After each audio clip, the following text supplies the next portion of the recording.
Assalamualaikum warahmatullahi wabarakatuh. Perkenalkan, nama saya Nora Tazkiyah. Di sini saya akan mempresentasikan materi mengenai kriptografi dan public key infrastruktur atau PKI. Materi ini sangat penting karena kriptografi merupakan dasar keamanan berbagai layanan digital yang kita gunakan sehari-hari seperti internet banking, e-commerce, media sosial, hingga komunikasi melalui aplikasi pesan. Pada presentasi ini, saya akan membahas mulai dari konsep dasar kriptografi, jenis-jenis chipper, algoritma yang populer digunakan, digital signature, hingga infrastruktur PKI. Di sini saya akan membahas mulai dari 5 bagian utama. Yang pertama, saya akan membahas tentang mempelajari dasar-dasar enkripsi dan kriptografi. Kedua, mengenal konsep shipper yang menjadi dasar proses penyandian data. Ketiga, membahas berbagai algoritma kriptografi populer seperti AES, RSA, dan SHA. Keempat, melihat beberapa tools yang digunakan dalam implementasi kriptografi. Dan yang terakhir, membahas digital signature serta public key infrastruktur atau PKI yang berperan dalam membangun kepercayaan pada sistem digital. Kriptografi adalah ilmu yang mempelajari teknik pengamanan informasi agar hanya pihak yang berwenang yang dapat mengaksesnya. Prinsip kerjanya adalah mengubah data asli atau plain text menjadi ciphertext menggunakan algoritma dan kunci tertentu. Data yang sudah dienkripsi akan tampak seperti kumpulan karakter yang tidak memiliki makna bagi pihak yang lain. Kriptografi itu memiliki 4 tujuan utama. Yang pertama adalah confidentiality atau menjaga kerahasiaan data. Yang kedua adalah integrity, yaitu memastikan data tidak berubah selama proses pengiriman. Yang ketiga adalah authentication, yaitu memverifikasi identitas pengirim.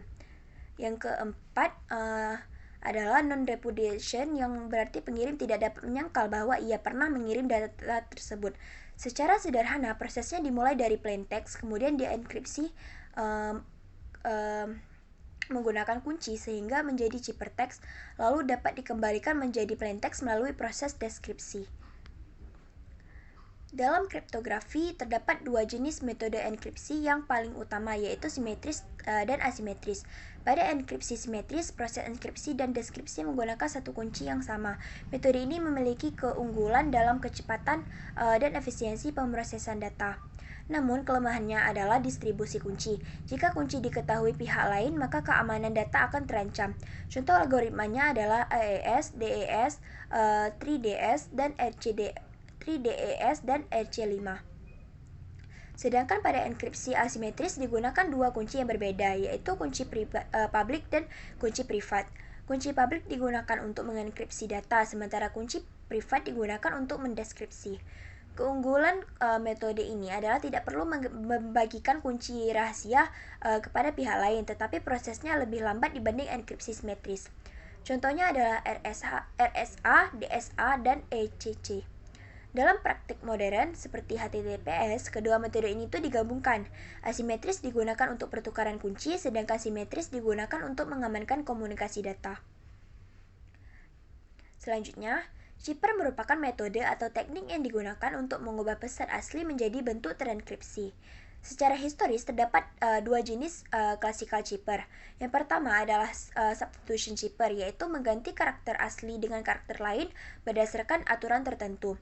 Kedua adalah transposition chipper, yaitu mengubah susunan karakter tanpa mengubah karakter itu tersendiri.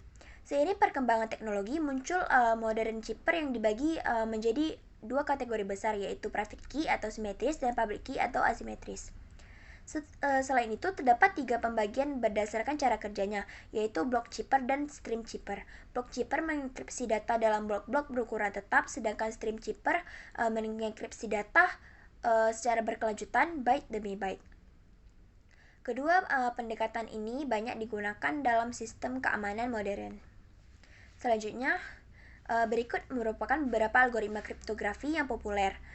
DES merupakan algoritma simetris berbasis block chipper yang dahulu banyak digunakan, namun saat ini sudah dianggap kurang aman karena rentan terhadap serangan brute force. Kemudian muncul AES yang menjadi standar global saat ini. AES mendukung panjang kunci 128, 192, dan 256 bit sehingga memiliki tingkat keamanan yang sangat-sangat tinggi.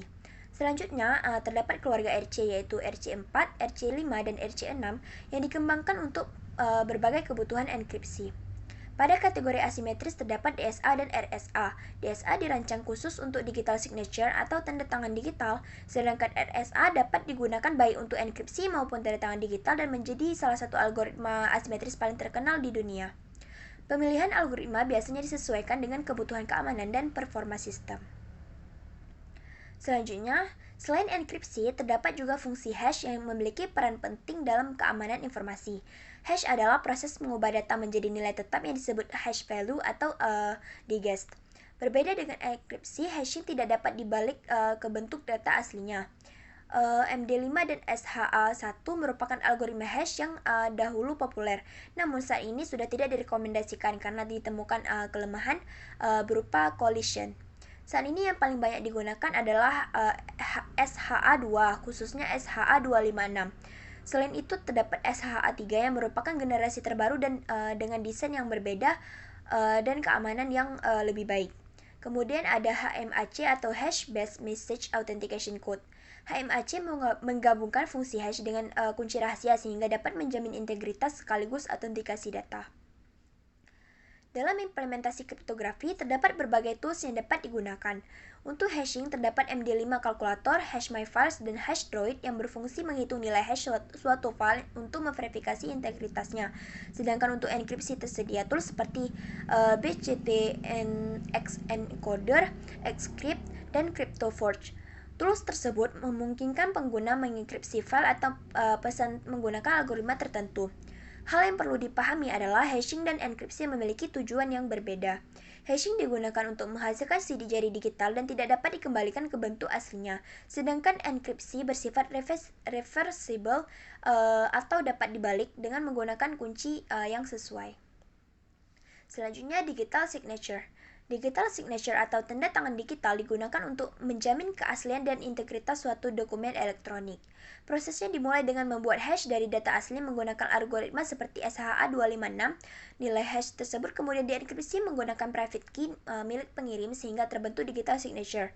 Selanjutnya, pesan dan tanda tangan digital dikirim kepada penerima. Pada tahap verifikasi, penerima menggunakan public key untuk memeriksa tanda tangan tersebut dan membandingkan nilai hash yang diperoleh. Jika hasilnya sama, maka data dipastikan asli dan tidak mengalami perubahan.